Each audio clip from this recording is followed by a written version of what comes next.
किसी भी स्टेट की एडमिनिस्ट्रेशन, गवर्नेंस या इकोनॉमी को चलाने के लिए फाइनेंसेस का बहुत अधिक कंट्रीब्यूशन होता है।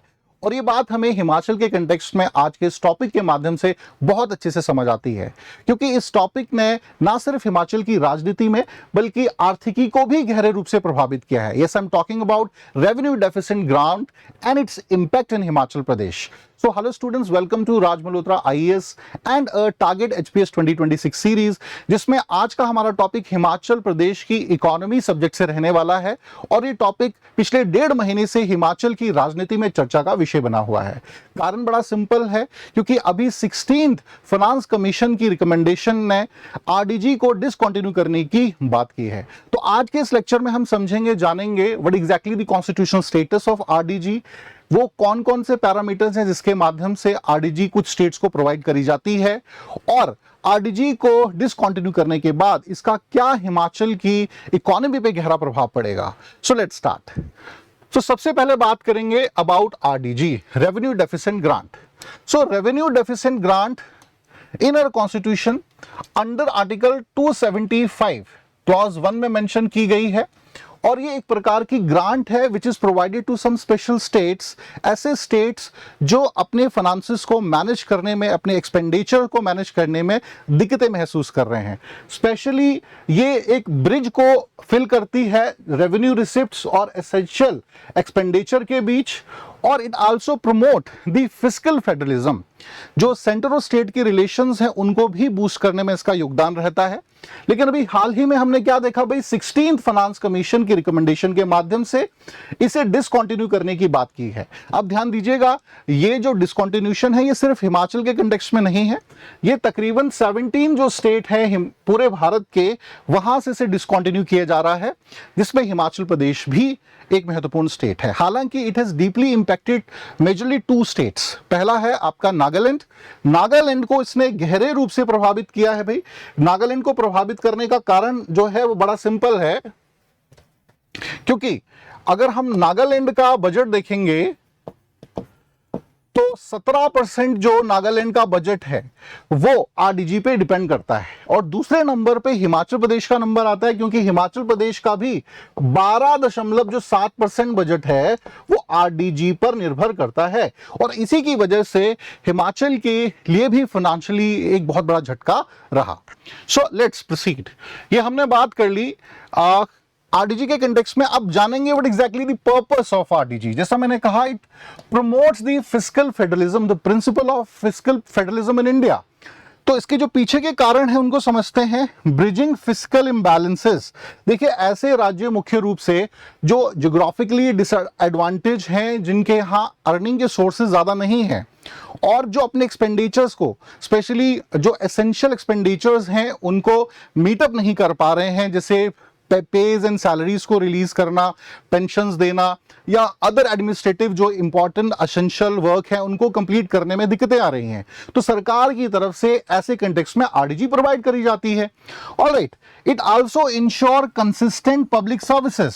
देखिए, किसी भी स्टेट में गवर्नेंस रुकना नहीं चाहिए किसी भी हालत में। जो एसेंशियल पब्लिक सर्विसेज हैं that should be keep on move, और इसके लिए बड़ा जरूरी है कि अलग से एडिशनल अगर स्टेट्स को फंडिंग की जरूरत पड़े तो केंद्र सरकार ऐसा दे, और इसीलिए आरडीजी दी जा रही थी कुछ ऐसे स्टेट्स को।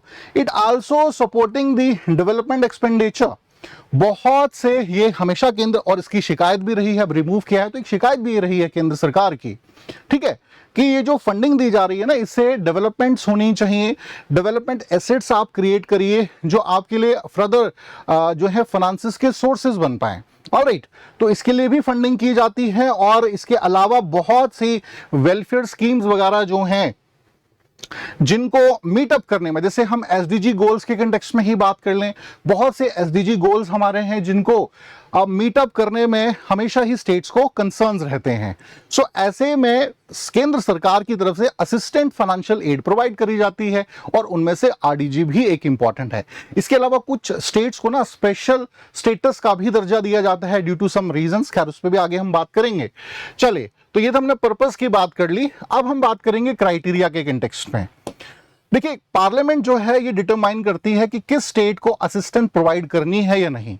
अब इसकी दो कैटेगरीज मेनली रहती हैं। स्पेशली तो है कि भाई स्पेशल कैटेगरी स्टेटस दिया गया है कि नहीं, एंड ये स्टेटस हो सकता है इकोनॉमिक बैकवर्ड रीजन की वजह से या फिर ज्योग्राफिकल डिसएडवांटेजेस की वजह से। जैसे कि हिमाचल प्रदेश के कंटेक्स्ट में हम देखें तो यहाँ पे कोई मेजर इंडस्ट्री नहीं है, सोर्स ऑफ इकोनॉमी नहीं है, और दूसरा ज्योग्राफी यहाँ की ऐसी है, डिसएडवांटेज है कि बहुत ज्यादा इंडस्ट्रियलाइजेशन यहाँ पे हो नहीं सकता है।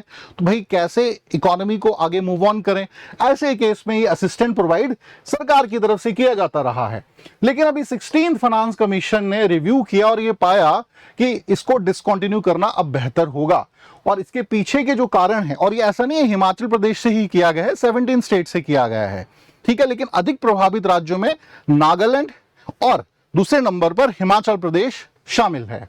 तो इसके पीछे के ना 3 कारण दिए। पहला कहा कि फिस्कल डिसिप्लिन नहीं है, जो फाइनेंसेस दिए जा रहे हैं ये देखा गया है कि इन फाइनेंसेस का अक्सर जो पॉलिटिकल पार्टीज हैं या जो रूलिंग पार्टीज हैं वो अपने फायदे के लिए ही ज्यादा इस्तेमाल कर रही हैं। तो एक प्रॉपर रेगुलेशन या डिसिप्लिन इसका नहीं है। बहुत सी फंडिंग जो पहले हुई हैं वो अभी भी रेगुलेट नहीं हो पाई है, तो ये बहुत जरूरी है। दूसरा, टैक्स एफर्ट, सरकार को जब ये फंडिंग होती है ना, ऐसे रिसोर्स जनरेट करने चाहिए जिसके माध्यम से अधिक टैक्स जो है वो जनरेट हो पाए। फॉर एग्जांपल अगर मैं बात करूं कि फंडिंग हो रही है तो आप हिमाचल प्रदेश में ई ऑक्शंस या फिर ई जो टोल प्लाजाज हैं उनको बिल्ड करिए हर जगह में, ठीक है, ताकि जो रेवेन्यू जनरेशन है यहां से बेहतर हो पाए। Alright, e charging stations develop करिए, ई व्हीकल प्रमोट होगा हिमाचल प्रदेश में, फंडिंग जनरेट होगी। थर्ड पार्टी मैन्युफैक्चरिंग जो है उसको आप रेगुलेट करिए, ठीक है, यहां पे एसेट जनरेशन करने का आपकी एक रिस्पॉन्सिबिलिटी बनती है। और जो एक्सपेंडिचर पैटर्न रहे हैं इसमें भी काफी अधिक खामियां जो है केंद्र सरकार को देखने को मिली, ना सिर्फ हिमाचल के कंटेक्स्ट में बल्कि इन 17 राज्यों के कंटेक्स्ट में। और कहीं ना कहीं ये कहना था कि एक जिम्मेदारी इन स्टेट्स को भी लेनी चाहिए और रेगुलेशंस को बेहतर करना चाहिए। ऑलराइट, लेकिन अगर हम ओवरऑल सभी स्टेट्स की मैं बात करूं, 17 स्टेट्स की, तो उतना इंपैक्ट बाकी स्टेट्स पे नहीं है। But when it comes to the Himachal Pradesh ना, it deeply impacted the economy of the state. 12.7% बहुत अधिक नंबर, बहुत बड़ा नंबर होता है। सेकेंड हाईएस्ट इन इंडिया है हिमाचल जैसे छोटे हिली स्टेट के लिए। तो यहाँ की इकोनॉमी पर इतना पहले ही बहुत अच्छे तरीके से हम कह सकते हैं पिछले कुछ सालों से इकोनॉमी को झटके मिल रहे थे। पहले ही फाइनेंसेस या बर्डन, जो फिस्कल बर्डन है, बहुत अधिक था, और अब ये 12.7% आरडीजी का रुक जाना या डिसकंटिन्यू हो जाना भी हिमाचल की आर्थिकी के लिए अच्छी बात नहीं है, और बड़ा गहरा जो झटका है ये देखने को मिलेगा। और निश्चित रूप से अब सरकार अपनी नई नई पॉलिसियों को इसके संबंध में रेगुलेट करने की कोशिश करेगी। ठीक है जी। तो अब अगर रीजन की बात करें ना, हिमाचल के कंटेक्स्ट में या अदर स्टेट के कंटेक्स्ट में देख सकते हैं, ये कहना है कि स्टेट्स विद हाई डेफिसिट्स, कि भाई इतनी एड प्रोवाइड करने के बाद भी जो डेफिसिट है वो बड़ा क्यों है। हिमाचल जैसे छोटे राज्य का डेफिसिट देखें तो 2.6% है, जो कि बहुत अधिक है। सो ऐसी कंडीशन में जो ग्रांट्स हम दे रहे हैं उसका कोई फायदा तो है ही नहीं, क्योंकि आपके यहां पर एक्सपेंडिचर जो पैटर्न्स हैं उनमें खामियां हैं। Alright, talk about the next one now. So next जो सबसे इंपॉर्टेंट कंपोनेंट है इस टॉपिक का, और वो है आपका जो इंपैक्ट पड़ा है आरडीजी को डिसकंटिन्यू करने के बाद, जो इंपैक्ट गहरा पड़ा है हिमाचल प्रदेश की इकोनॉमी को, अब उसको समझते हैं। तो पहला पॉइंट इस कंटेक्स्ट में है इमीडिएट इंपैक्ट क्या पड़ेगा। भाई सबसे पहले इमीडिएट इंपैक्ट को समझेंगे। तो सबसे पहले हमने बात करी कि जैसे जो बजट है रिलायंस जो था 12.7% था, और अगले साल तक ये 15% हो सकता है। मतलब टोटल बजट का 15% जो था, ठीक है, वो प्रभावित होगा आने वाले समय में। So it is a huge impact. इसके अलावा अगर हम रेवेन्यू एक्सपेंडिचर गैप देखें, यहां पर हमारी जो कैपेसिटी है रिसोर्सेज वो है 42,000 करोड़ की, जबकि जो हमारी कमिटमेंट्स हैं, सरकार की कमिटमेंट्स हैं, वो है 48,000 करोड़ की। तो सीधा सीधा हमें यहां पर 6,000 करोड़ का रेवेन्यू डेफिसिट जो है देखने को मिल रहा है 2026-27 के अंत तक। ठीक है, 6,000 करोड़ एक बहुत बड़ा नंबर होता है। दूसरे, अगर मैं डेब्ट के कंटेक्स्ट में बात करूं, डेब्ट सर्विसेज के कंटेक्स्ट में, तो 13,000 करोड़ के आसपास सरकार का डेब्ट जो है वो ड्यू है, जबकि जो बोरिंग लिमिट है सरकार की वो है 10,000। ठीक है, 10,000 करोड़।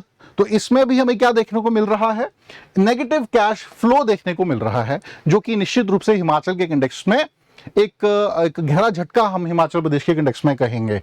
और जो एक हम कह सकते हैं ना गैप रहा है, एक जो एक ब्रिज था बिटवीन सेंट्रल स्टेट रिलेशन या फिस्कल फेडरलिज्म को प्रमोट करता हुआ, वो भी कहीं ना कहीं टूट रहा है इसकी वजह से। नेक्स्ट में अगर बात करूं भाई, how it impacted the services and welfares, तो इसको भी समझिए अब क्या प्रभाव पड़ सकता है आने वाले टाइम में। हमें ये देखने को मिल सकता है जो डिफरेंट सब्सिडीज सरकार प्रोवाइड कर रही थी उसमें भारी कटौती सरकार की तरफ से हमें देखने को मिल सकती है, क्योंकि कहीं ना कहीं मैनेज तो करना है गवर्नमेंट को। सो इलेक्ट्रिसिटी जो एसेंशियल हमारी सब्सिडीज थी, जैसे इलेक्ट्रिसिटी, वाटर, राशन, इसमें सरकार की तरफ से कटौती होती हुई दिख सकती है। उदाहरण के तौर पे इलेक्ट्रिसिटी में कटौती करके 1200 करोड़ जो है सरकार बचाने की कोशिश करेगी। इसके अलावा एम्प्लॉय ऑब्लिगेशंस देख सकते हैं। 2016 ऑनवर्ड्स जो भी लोग रिटायर हुए हैं, अभी भी उनके जो एरियर्स हैं, उनकी पेंशन्स हैं, ठीक है, वो प्रॉपर्ली रिलीज नहीं हुई हैं, पे पेंशन्स एरियर्स रिलीज नहीं हुए हैं। और ये बर्डन अगर आप देखेंगे तो कितना है, 8500 करोड़, ठीक है, 500 करोड़ जो है ये बर्डन है। इसके अलावा अगर मैं डीए एरियर की बात करूं, जो अनपेड है एम्प्लॉयज का, वो है 5000 करोड़। तो इट्स अ ह्यूज नंबर, ठीक है। एम्प्लॉय भी 10 सालों से जो 2016 के ऑनवर्ड्स रिटायर हुए, भाई सभी आशा लगाए हुए हैं, उनके जीवन भर की कमाई है, ठीक है, आशा रहती है। बहुत से तो ऐसे भी होंगे 10 साल के समय में गुजर गए होंगे, ठीक है। सो उनके जो मेहनत की कमाई सारी जिंदगी थी, वो तो अपनी लाइफ में वो उसको एंजॉय कर ही नहीं पाए, है ना। तो इस एंगल से भी समझना पड़ेगा हमें, सोशल पॉइंट ऑफ व्यू से या इंडिविजुअल पॉइंट ऑफ व्यू से भी, ठीक है। कईयों की बेटियों की शादियां होंगी, कईयों को अपने बच्चों के करियर बनवाने होंगे, किसी ने रिटायरमेंट के बाद घर बनवाना होगा कि इकट्ठा पैसा मिलेगा, ठीक है, और हम ये सारी चीजें करेंगे। 10 सालों से पैसा अटका हुआ है, तो ये बहुत बड़ी एक समस्या का विषय है। इसके अलावा जो वेलफेयर स्कीम्स हैं सरकार की, उनमें भी रुकावटें हमें देखने को मिल सकती हैं, उसमें भी कटौती देखने को मिल सकती है। अभी मैं इन जनरल एक राउंड फिगर की बात करूं तो 1661 करोड़ जो है डिफरेंट वेलफेयर पॉलिसीज पे खर्च होता है, जैसे कि हिम केयर, एचपी शिवा, सहारा या अदर पेंशन जो कट है। अब इसको रिड्यूस करके ना 500 करोड़ करने की सरकार कोशिश कर रही है। इसके अलावा हिमाचल प्रदेश में बड़ी तेजी से ना बहुत से इंफ्रास्ट्रक्चर प्रोजेक्ट्स जो थे लागू किए गए थे, चाहे वो रोड हैं या अदर एसेंशियल इंफ्रास्ट्रक्चर्स हैं, क्रिटिकल इंफ्रास्ट्रक्चर हैं, उसमें भी सरकार की तरफ से कटौती की जा सकती है। So it's a huge challenge. इसके अलावा अगर मैं स्ट्रक्चरल एंड सोशल कंसीक्वेंसेस के कंटेक्स्ट में बात करूं, एम्प्लॉयमेंट फ्रीज होगा, जो पहले ही पोस्टें कम आ रही थी 2 साल से, ठीक है, अब उसमें और सरकार आने वाले समय में कटौती कर सकती है। जैसे कि मान के चलिए नायब तहसीलदार की 20 पोस्टें निकाली हैं या एचएस की 30 पोस्टें निकाली जाती हैं, अब उसमें कटौती करके 15 निकाली जाएंगी, ठीक है। या फिर इसके अलावा भी हम देखें पेंशन्स में भी शिफ्ट देखने को मिल सकता है। देखिए सरकार जो मौजूदा सरकार है कांग्रेस पार्टी, वो जीतकर ही ओपीएस का नारा लेकर आई थी कि भाई ओपीएस जो है हम इंप्लीमेंट करेंगे, किया भी, लेकिन इंप्लीमेंट करने के बाद अगर हम आज ओपीएस का स्टेटस देखें, टोटल बजट का 24% जो है वो ओपीएस के लिए जा रहा है, जो कि एक बहुत बड़ा फाइनेंशियल बर्डन है। अब आरडीजी डिसकंटिन्यू होने के बाद हो सकता है कि फिर से सरकार विचार करे, ओपीएस से शिफ्ट करके यूपीएस की तरफ मूव करे। ऑलराइट, सो इस प्रकार के जो है चेंजेस, फाइनेंशियल चेंजेस हमें देखने को मिल सकते हैं। ना अगला सवाल यह है कि क्या वे फॉरवर्ड हो सकता है, क्या इसका समाधान हो सकता है। तो ये 4 पॉइंट्स में हम इसको समझेंगे। सबसे पहला है रेवेन्यू रिफॉर्म्स करने की स्टेट में जरूरत है, ये बहुत अधिक जरूरत है। स्पेशली न्यू जो टॉल पॉलिसी सरकार ने इंट्रोड्यूस करी है 2026-27 के लिए, ये ट्रांसपेरेंट होनी चाहिए। पूरे हिमाचल प्रदेश में ई ऑक्शन जो है ये इंप्लीमेंट होने चाहिए, इलेक्ट्रॉनिक जो टोल्स हैं वो इंप्लीमेंट होने चाहिए। खैर इसकी घोषणा सरकार ने कर दी है, और किसी भी प्रकार का जो है फाइनेंशियल लीकेज यहां पर नहीं होना चाहिए। अभी होता क्या था, बहुत सी जगहों में टोल्स थे नहीं, तो रेवेन्यू जनरेशन यहाँ के माध्यम, यहाँ इस जरिए से सरकार को हो नहीं रहा है। ऐसे ही टूरिज्म जो हमारी पॉलिसी है, उसके माध्यम से भी जो है फाइनेंसेस को रिस्टोर करने की कोशिश सरकार द्वारा की जा सकती है। इसके अलावा improving GST compliance and digital monitoring to reduce leakages, ठीक है, तो इसमें भी सरकार कोशिश कर रही है। हिमाचल सरकार ने इंप्लीमेंट की है मल्टी प्रोलॉन्ग स्ट्रेटजी, ताकि जो रेवेन्यू लीकेजेस हैं वो कम हो, डिजिटल मॉनिटरिंग बढ़े, और जो एआई ड्रिवन जो डाटा है उसका प्रॉपर एनालाइज हो पाए, ठीक है ना। ये सारी चीजें करना बहुत जरूरी है। इसके अलावा सरकार ने ये भी एक पॉलिसी इंट्रोड्यूस करी है भाई, levying new cesses such as 2 per unit electricity cess on commercial banks and insurance firms. तो ऐसे स्विच आपको करने की अब जरूरत है। इसके अलावा जो सबसे इंपॉर्टेंट है वो है एसेट मोनेटाइजेशन, और सरकार का भी, केंद्र सरकार का भी कहना था we are providing you additional funds. तो इससे आप क्या, आपने एसेट जनरेशन करे हैं, जरा इसको समझते हैं। सबसे पहले strengthening hydro power royalty and user based tourism charge. देखिए सबसे पहले इसको समझिए कि हिमाचल प्रदेश में ना बहुत अधिक जरूरत है कि जो हमारे हाइडल प्रोजेक्ट हैं उसके माध्यम से ना सिर्फ इलेक्ट्रिसिटी या अदर जो एम्प्लॉयमेंट जनरेशन है वो हो, बट साथ ही साथ टूरिज्म या जो भी इंपॉर्टेंट एसेंशियल एलिमेंट्स हैं वो प्रमोट होने चाहिए, वो बिल्डअप होने चाहिए। और जो यहाँ पर चार्जेस जैसे यूजर बेस्ड टूरिज्म चार्जेस जो है वो इंप्लीमेंट होना चाहिए, बड़ा इंपॉर्टेंट है। और ऐसा नहीं है कि भारत में और ये कहीं और लागू नहीं हुआ है, सिक्किम में ये लागू है। यूजर बेस्ड टूरिज्म चार्जेस का मतलब क्या होता है, सिंपल वर्ड्स में मैं समझा देता हूं। इसका सिंपल मतलब है कि अगर आप हिमाचल के किसी कल्चरल साइट, किसी नेचुरल साइट को विजिट कर रहे हैं, for that you have to pay a specific amount. ऐसा भारत के बाहर भी होता है। भूटान अगर आप जाते हैं, भूटान जो है भारतीयों से 1200 रुपया लेता है, ठीक है ना। और अदर जो हैं विजिटर्स आते हैं डिफरेंट रीजन से, उनसे अलग चार्जेस लेता है। बार्सिलोना भी ऐसे चार्जेस जो हैं लेता है, tourism user based tourism charges लेता है। So why not the Himachal Pradesh, जहां पर सबसे अधिक टूरिज्म हमें नॉर्थ इंडिया का देखने को मिलता है।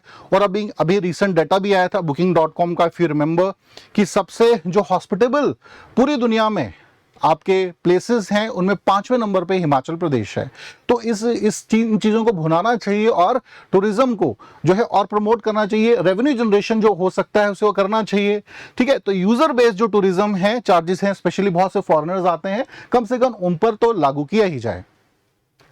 इसके अलावा monetising government assets and promoting high value horticulture, तो ये भी बहुत जरूरी है भाई कि मोनेटाइज करिए आप ई कॉमर्स जो है, जैसे थर्ड पार्टी लॉजिस्टिक जो हमारी मैन्युफैक्चरिंग होती है ना, उसको जो नीड्स हैं, हमारी थर्ड पार्टी नीड्स हैं कि बाहर हमें कुछ मैन्युफैक्चर करना है या हमारे पास वेयर हाउसेज नहीं है, तो कम से कम लैंड परचेज करिए, वेयर हाउसेज बनाइए, क्यों हम सप्लाई चेन बाहर से ही लेते रहें, ठीक है। ऐसा ही हम बात रियल एस्टेट के कंटेक्स्ट में भी कह सकते हैं। हमारे यहाँ पे बहुत से कह सकते हैं लैंड है वो रेंट पे ली जाती है, ठीक है। कोई भी बिजनेस रन करना है आपको तो रेंट पे ली जाती है और उसके लिए बहुत सा पे करना आपको हर महीने पड़ रहा है। सो कहीं ना कहीं एसेट जनरेशन करिए। सरकार को होना चाहिए कि सरकार एसेट जनरेशन करे, प्रॉपर्टीज को लीज पे देने की बजाय प्रॉपर्टीज को ऑक्युपाई करे, वहां पे इंफ्रास्ट्रक्चर को बिल्ड करे जो नेसेसरी इंफ्रास्ट्रक्चर है। जैसे कि मैं छोटा सा एग्जांपल देता हूं आपको इंडस्ट्री का, फार्मा इंडस्ट्री का। सो हमारे यहाँ पे ना बहुत अधिक थर्ड पार्टी मैन्युफैक्चरिंग हो रही है। हैवी मशीनरी ही सरकार ने इंस्टॉल नहीं करी है जो नेसेसरी है, हम कहीं और से बना रहे हैं और लेबलिंग हो रही है पर्टिकुलर कंपनीज की और उसको सेल आउट किया जा रहा है, लेकिन उससे सरकार को, राज्य को रेवेन्यू जनरेट नहीं हो रहा है। अगर आप यहाँ पर लैंड परचेज करेंगे, यहाँ पर ही इंफ्रास्ट्रक्चर को डेवलप करेंगे, स्पेशली हैवी मशीनरी इंस्टॉल करेंगे डिफरेंट इंडस्ट्री से रिलेटेड, चाहे वो फूड प्रोसेसिंग है या फिर फार्मा इंडस्ट्री है, तो फिर यही सरकार के लिए एक अवसर बन जाएगा ना रेवेन्यू जनरेशन का, ठीक है। ऐसे ही हाइडल प्रोजेक्ट्स जो हैं वहाँ पे ब्यूटीफुल साइट्स होती हैं, टूरिज्म पॉइंट ऑफ व्यू से इंफ्रास्ट्रक्चर को डेवलप करिए। अब वो आपने इन्वेस्ट कर दिया, अब वो आपको क्या देगा, रेवेन्यू जनरेट करने में हेल्प करेगा, ठीक है। these are the kind of things which government need to do। ऐसा ही हॉर्टिकल्चर के कंटेक्स्ट में भाई पूरे अगर हम नॉर्थ इंडिया में देखें तो हिमाचल का एप्पल सबसे अधिक बिकता है, ठीक है। लेकिन बहुत सी प्रॉपर पॉलिसी रेगुलेशंस ना होने की वजह से सरकार को बहुत कम रेवेन्यू इसका मिल पाता है, तो कहीं ना कहीं इस पे भी पॉलिसीज बनानी पड़ेंगी। इसके अलावा एक्सपेंडिचर रैशनलाइजेशन आप देख सकते हो, moving from revenue heavy spending to capital investment, ठीक है ना। कैपिटल इन्वेस्टमेंट करिए भाई, ज्यादा से ज्यादा, जैसे मैंने कहा इंफ्रास्ट्रक्चर वगैरह डेवलप करना है, ये बहुत जरूरी है। फॉर एग्जाम्पल यहां पर मैं आपको दूंगा टूरिज्म इंफ्रास्ट्रक्चर आप बना सकते हो। हिमाचल प्रदेश में कांगड़ा को टूरिज्म कैपिटल बनाया है, तो यहाँ पे अभी 5 नए हेलीपैड पोर्ट्स बनाए जा रहे हैं, धर्मशाला में आइस स्केटिंग रिंग जो है वो डेवलप किया जा रहा है, वाटर बेस्ड टूरिज्म जो है यहाँ पर पोंग डैम वगैरह है वहां पे प्रमोट करने की सरकार कोशिश कर रही है। ऐसे ही इंडस्ट्रियल स्ट्रक्चर डेवलपमेंट आप देख सकते हो कि भाई फार्मा इंडस्ट्री है तो बल्क ड्रग पार्क ऊना में बिल्ड किया जा रहा है, ठीक है। मेडिकल डिवाइस पार्क जो है सोलन में बिल्ड किया जा रहा है, जो पूरे एशिया का एकमात्र अभी तक का जो है मेडिकल पार्क होगा। इसके अलावा इंटीग्रेटेड इंडस्ट्रियल टाउनशिप प्लान जो है वो कांगड़ा में डिक्लेयर करी गई है। इसके अलावा green energy and sustainable infrastructure को प्रमोट करना चाहिए। सोलर जो हमारे गोल्स हैं उनको भी अचीव करिए और ज्यादा से ज्यादा सोलर जो हमारे प्लांट्स हैं उनको स्टैब्लिश करिए। इलेक्ट्रॉनिक व्हीकल इकोसिस्टम को क्रिएट करना बहुत जरूरी है। तो सरकार की तरफ से 500 इलेक्ट्रिक बसेस को चलाने की घोषणा की गई है, लेकिन साथ ही साथ बच्चों ये बहुत जरूरी है कि इससे संबंधित जो एसेंशियल इंफ्रा है वो भी बिल्ड हो, ठीक है ना, कि भाई चार्जिंग स्टेशन वगैरह इंस्टॉल करने की जरूरत है। ऐसे ही modernising agriculture and horticulture, HP Shiva initiative इसमें, या हिमगंगा जैसे इनिशिएटिव हम देख सकते हैं। हाई डेंसिटी जो प्लांटेशन है, स्पेशली ऐसे प्लांट्स को आप ज्यादा उगाइए डिफरेंट रीजन्स में जहां से फाइनेंसेस ज्यादा हो सकते हैं। जैसे कि अभी सी बकथॉर्न की बहुत डिमांड है जो कि नेचुरली ग्रो होता है पहाड़ों पे, ठीक है ना, लेकिन अब अब उसकी बात हो रही है। ऐसा तो नहीं है कि अभी ही ग्रो होता है। स्पीति वैली का चरमा या फिर सी बकथॉर्न बड़ा फेमस है। एप्पल डिफरेंट रीजन्स में ग्रो होता है, ठीक है ना। तो इस चीज को ना भुनाना चाहिए। कहीं ना कहीं फाइनेंसिस जो है, जो डिमांडिंग है मार्केट में, उनको आप कैसे रेवेन्यू जनरेशन में इस्तेमाल कर सकते हैं, ठीक है। तो these are a kind of things which government need to do, पूरे पोटेंशियल के साथ, पूरे फुल एफर्ट्स के साथ। सो इसके अलावा अगर हम बात करें बच्चों, ठीक है, सो लास्ट में फेडरल एडवोकेसी का एक पॉइंट रह गया, इसे भी डिस्कस कर लेते हैं। सो तकरीबन 50,000 करोड़, ठीक है, state is pushing for a green fund मिल जाए 50,000 करोड़ का। स्पेशल डिजास्टर पैकेज सेंटर की तरफ से दिए जाते हैं, ये भी असिस्टेंट्स ही है और बेहतर इसमें होना चाहिए, ठीक है। साथ ही साथ अभी जो आरडीजी है इसको फिर से कंटिन्यू करने की भी बातचीत केंद्र सरकार के साथ राज्य सरकार कर रही है, या अलग प्लेटफॉर्म के माध्यम से फंडिंग करी जाए, सो दैट ये जो चैलेंजेस एकदम से हमारे समक्ष आ गए हैं स्टेट के समक्ष, स्पेशली इकोनॉमी के कंटेक्स्ट में, सो उनको अच्छे से जो है रिजॉल्व किया जा सके। सो आई होप स्टूडेंट अच्छे से ये सारा टॉपिक आपको समझ आया होगा और बहुत इंपॉर्टेंट है एग्जामिनेशन पॉइंट ऑफ व्यू से भी, चाहे वो आपका प्रीलिम्स है या फिर मेंस। सो अब इस सेशन को हम यहीं क्लोज करेंगे। अपना कीमती समय देने के लिए आप सभी का बहुत बहुत धन्यवाद। Have a nice day.